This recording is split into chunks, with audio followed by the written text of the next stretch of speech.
Hey friends, hello and welcome back to this YouTube channel. In today's another video tutorial, I'm going to share it to you in how you can fix if the laptop sound or microphone is not working on your Windows. So without further ado, let's go quick into the process.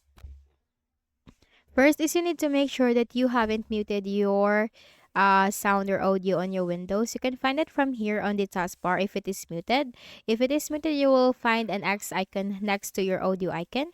And if it is muted, just simply click on it to unmute the audio. Now for the next method, you have to click on the start button and then go to settings.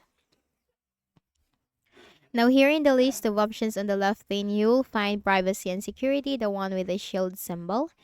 Now here in the list of options under app permissions, you will find microphone. Click on that. Make sure that microphone access is enabled. Anyone using this device can choose if their apps have microphone access when this is on. And also let apps access your microphone. Make sure the button is switched on, especially for those applications that really needs to access your microphone, like Zoom, WhatsApp, Messenger, Microsoft Teams, or any other applications that needs to access your microphone. And once done, simply close out of here. And go ahead in the Windows search bar and type sound settings. Click on sound settings under the best match.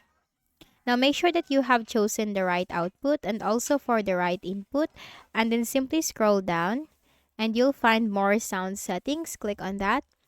And here you'll find this window. Make sure that your audio is set as the default device. Just simply click on that and you'll find this option set default. So in my case, this is already set as the default device. You just have to simply click on it and then click on the set default button and then double click on it. Click on the levels tab. Make sure that this is not set to the lowest.